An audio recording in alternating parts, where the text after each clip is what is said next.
Yang akan kita bahas pada kesempatan kali ini adalah tentang kontroversial seputar Nabiullah yang mulia Nabi Isa alaihissalam. Kita tahu bahwasanya Nabi Isa adalah sosok yang diperselisihkan oleh umat di dunia ini, terutama antara Yahudi, Nasara dan umat Islam. Secara sederhana, orang Yahudi menganggap Nabi Isa adalah anak zina, ya, adalah anak zina, ya. Karena Maryam berzina dengan seorang laki, akhirnya melahirkan Nabi Isa tanpa adanya pernikahan.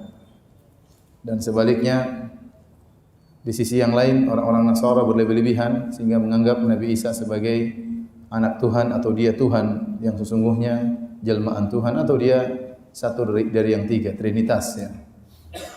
Adapun yang pertengahan adalah umat Islam. Nabi Isa adalah nabi yang sangat mulia. Ibundanya Maryam adalah seorang wanita yang suci, ya, yang Allah walati ahsanat farjaha, yang Allah puji bahwasanya dia adalah seorang wanita yang menjaga kemaluannya, seorang wanita yang suci. Akan tapi Nabi Isa bukanlah anak Tuhan atau jelmaan dari Tuhan. Dan kontroversial ini, ya, insyaallah akan hilang di akhir zaman. Oleh karenanya para ulama mengatakan di antara hikmah kenapa Nabi Isa diangkat oleh Allah Subhanahu wa taala kemudian akan diturunkan di akhir zaman adalah untuk menghilangkan kontroversial ini. Nabi Isa akan turun menjelang hari kiamat tatkala munculnya Al-Imam Mahdi. Tatkala beliau alaihissalam turun, kemudian Imam Mahdi sedang hendak melaksanakan salat. Maka Imam Mahdi mempersilahkan Nabi Isa untuk menjadi imam, tetapi Nabi Isa menyuruh Imam Mahdi tetap menjadi imam, ya. Maka dia pun turun dan dia akan membunuh Dajjal, ya. Masihul Huda akan melawan Masihul Dhalalah. Al-Masih yang membawa petunjuk yaitu Nabi Isa akan melawan Al-Masih yang membawa kesesatan, ya. Al-Masih Isa akan melawan Al-Masih Dajjal di akhir zaman. Setelah itu Dajjal tewas, maka Nabi Isa kemudian hidup biasa sebagaimana manusia yang lain, sebagai nabi-nabi yang lain. Kemudian dia meninggal, dikuburkan sebagaimana nabi-nabi yang lain. Maka tatkala itu baru hilang seluruh kontroversial.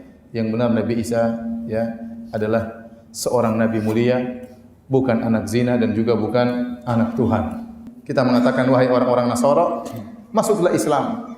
Kalau Anda masuk Islam, Anda tidak melecehkan Nabi Isa. Ada suatu pernyataan yang indah, dia mengatakan, seorang yang masuk Islam, dia berkata, ya, narbah Muhammadan walam nakhsar Isa. Kami beruntung Nasrani masuk Islam, kami mendapat keuntungan dengan beriman dengan Nabi Muhammad dan kami tidak rugi dengan menghinakan Nabi Isa. Kenapa? Karena orang Islam, kalau Nasrani masuk Islam, dia memuliakan Nabi Muhammad, Nabi Isa dimuliakan enggak? Tetap dimuliakan. Tidak ada konsekuensi kalau kita beriman kepada Nabi Muhammad kemudian Nabi Isa harus kita kafirkan, tidak ada konsekuensi tersebut. Itu konsekuensi yang tidak benar. Justru kalau kita beriman kepada Nabi Muhammad, kita muliakan Nabi Isa. Sama seperti orang-orang Syiah, mereka membuat konsekuensi seakan-akan kalau kamu beriman percaya kepada para sahabat berarti kamu mencela Ahlul Bait. Padahal tidak ada hubungannya. Kita bisa sayang kepada sahabat Nabi dan bisa sayang kepada Ahlul Bait, ya. Bukankah Ahlus Sunnah sayang kepada Ahlul Bait? Sayang juga kepada para sahabat, sayang. Kenapa kalian orang Syiah membuat suatu pola pemikiran kalau kalian percaya kepada Abu Bakar berarti kalian menghina Ahlul Bait? Itu tidak benar. Tidak ada konsekuensi demikian. Sama tatkala kita beriman kepada Nabi Muhammad bukan berarti kita menghina Isa, bahkan kita mengagungkan Nabi Isa.